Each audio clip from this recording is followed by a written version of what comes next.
Welcome to the Yong Heng Hot Rod Shop.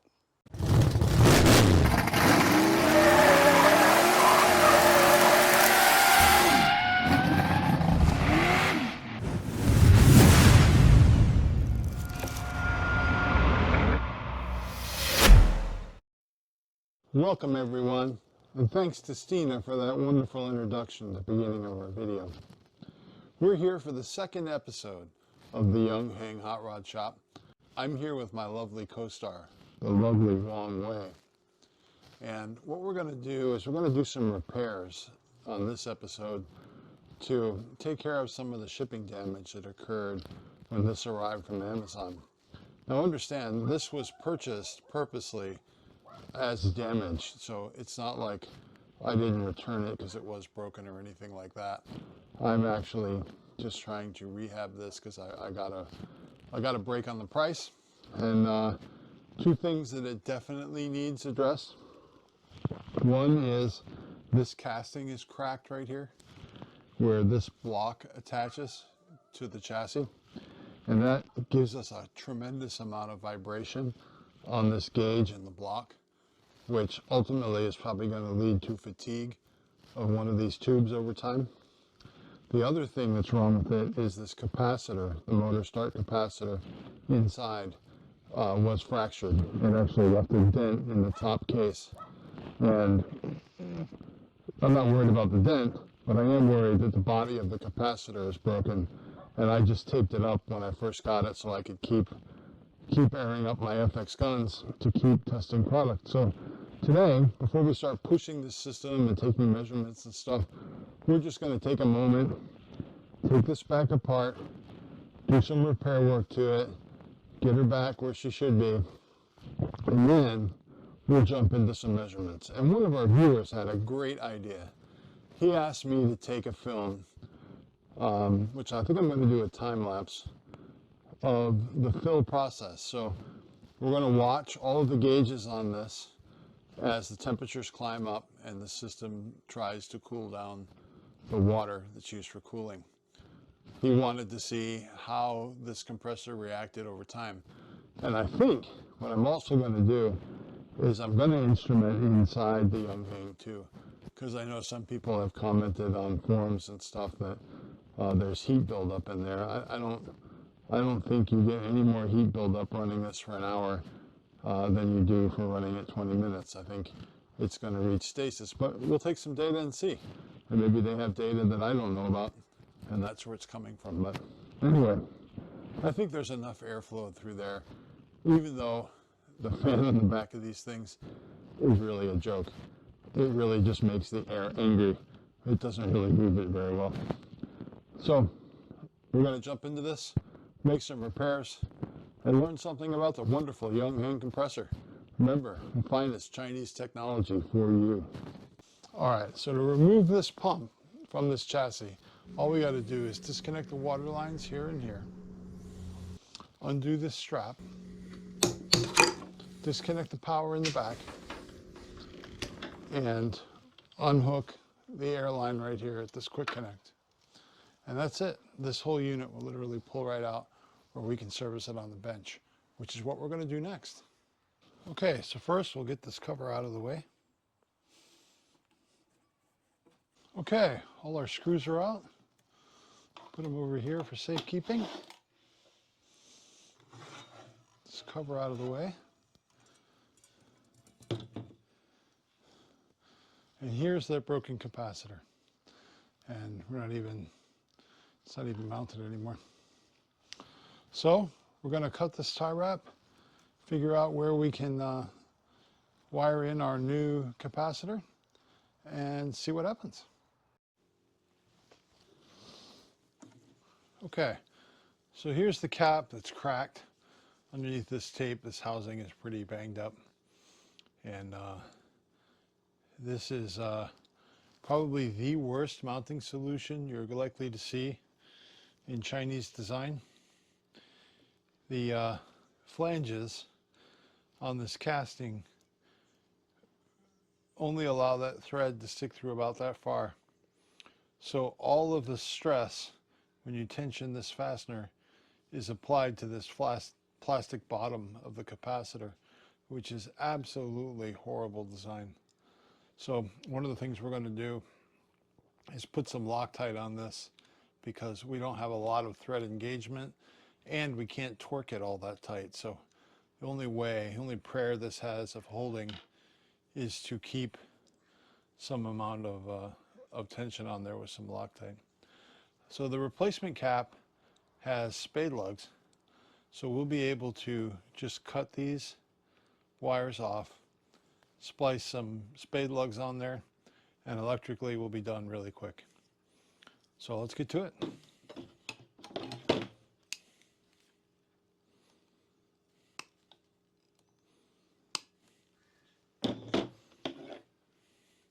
This is an AC capacitor, so it's not likely to be polarized because there is no polarization on an AC capacitor.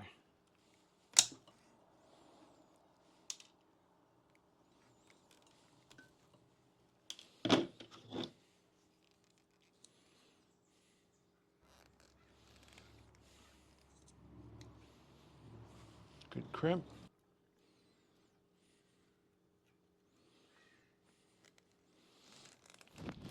Another good crimp. Here we are. Got some Permatex blue. It's a medium. It's kind of a paste.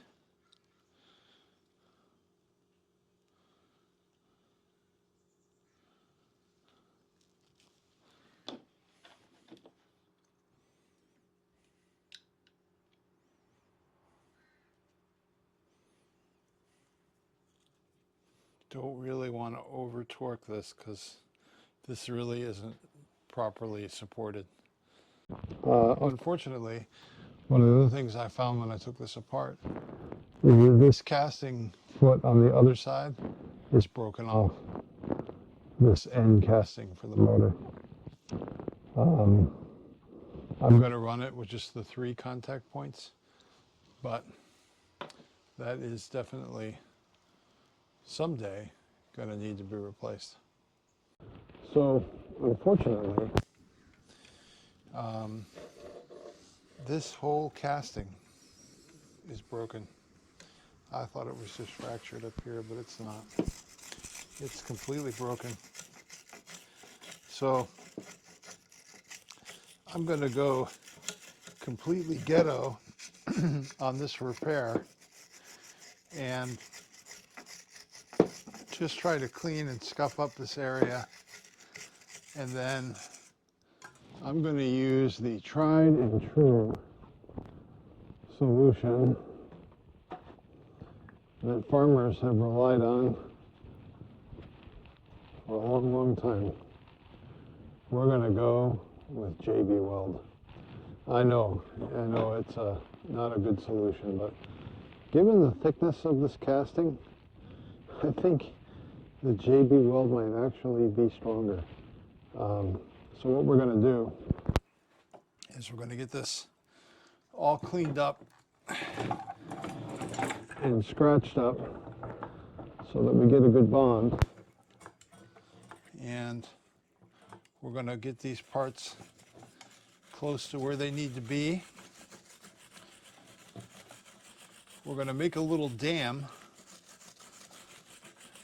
out of tape to keep the JB Weld from flowing all the way through. And we're just going to fill up this area in the casting and see if we can't get that to stay in position. So I'm going to turn the camera off for a little bit and get this pushed back in place and secured, and then when I come back on, we will mix up the JB Weld and pour it in there, and then hope for the best. Okay, we've got our JB Weld mixed up here, and we are just going to goop it down in here.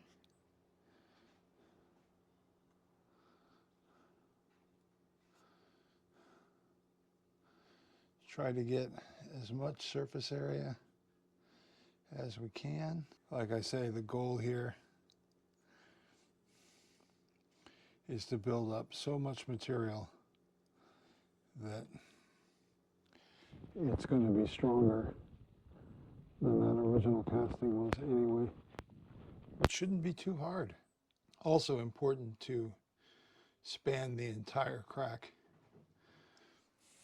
with the material so that it can't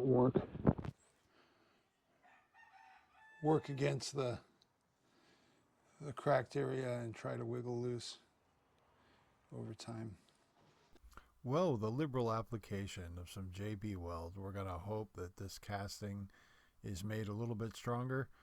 That is a really, really thin web on that die casting, and the material is unknown, so getting a weld repair on there is just not practical, and not, I would just end up burning it up. So we're going to trust the JB weld. I've had JB weld hold much stronger things in place, so I'm hopeful that this might actually work. Let's give it a whirl. We're going to let this epoxy sit for a full 24 hours before we try to mess around with it, but I think we'll have a really strong repair, and we're going to know for sure if it works or not. Okay, looks like this says we let this set up overnight, and this epoxy is really strong. I don't know how it'll hold up to vibration. We'll all get to see that together, but it looks like it was a pretty fair way to repair that casting temporarily and preserve all these attachment points. We'll see how it does in use with temperature changes and vibration thrown in, but I think as long as we got a good bond on this, it's actually going to hold up quite nicely. JB Weld is pretty tough stuff. Anyway, we're all done. We're going to put this back together and fire it up, see how we did. One other thing I think we're going to do while we're in here is get rid of these suction cup feet on the bottom of this. They're really not, I don't think they're that effective, and they also don't fit in the pockets that I welded on here initially, so it doesn't sit quite as well in there as the clone did. So I'm going to switch those feet out for a more conventional round foot and see how that foot pattern ends up lining up. It looked like it was pretty close with those big suction cup feet on there, but I'm not real happy with the way that sat in there. So we're going to change those out really quick and get her back together. So real quick, we're just going to pop these out. Okay, our feet are changed out. We're just going to set this chassis down.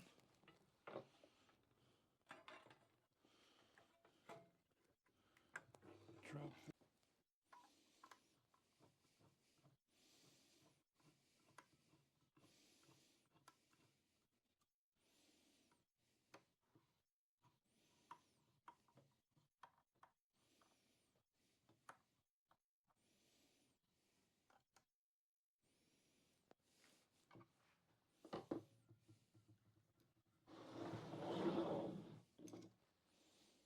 So one of the issues with this epoxy fill within the cavity of this casting is that it blocked off some of the threaded hole. Well, it blocked the backside of it. So this long fastener that originally was in this location, I'm going to substitute a shorter screw to just get through the aluminum part of the thread. There's no benefit to it sticking out the other side. It's not doing anything. So we're still going to get full thread engagement, but we're going to have to get some different screws for this side where the epoxy is, or use all the short ones here.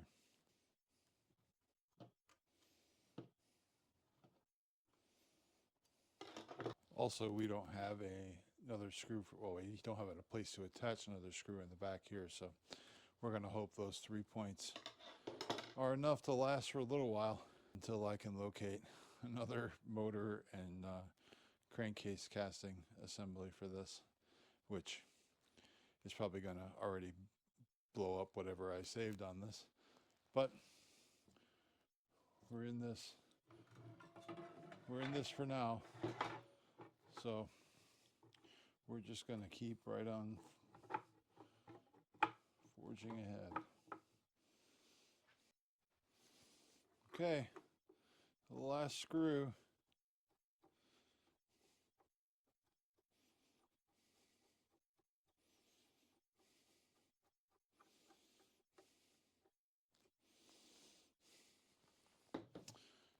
Now, just for the record, I did spin that motor shaft around just to make sure that we weren't hydrolocked, just in case any oil had creeped up past this piston, made its way into this one. But for right now, I'm going to connect the power and just flip it on briefly. Oil level is fine, even though we had a little bit leak out. It was just maybe a half of a teaspoon. So we're going to verify that it starts and runs okay, and then we'll put it back in the chassis. Okay, here's the big moment, folks.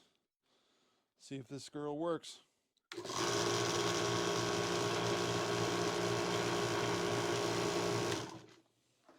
Actually runs kind of nice. All right, I'm stoked. Let's get the Wong Wei put back in her home and call this episode a wrap. We'll check in one more time when we get it all back together, but I'm super happy with how this looks. This gauge used to shake so bad that you couldn't even read it, and now it's rock solid. Hopefully our epoxy will hold for enough time to get the right parts in, but for now, I think we're okay. Okay, so what we're going to do, we're going to finish hooking this girl up, connect our air line,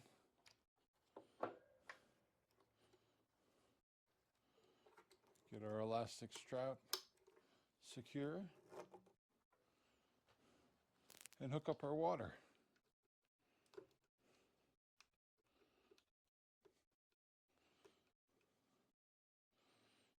And if you're ever wondering if these connectors are absolute crap, they are. They generally leak every time you take them out and put them back in again, and you gotta wiggle them to get them to seat against the O-ring. As soon as I get done with the test of the clone connectors versus the stock Yong Heng connectors, I won't ever use these again. They're terrible. But we've got a little impact over here with a 480cc carbon fiber bottle, and we're going to use this pump to take her up to 250 bar. And I think we're just about ready to get that hooked up and running. All right, let's turn on our main power, our fans and instrumentation.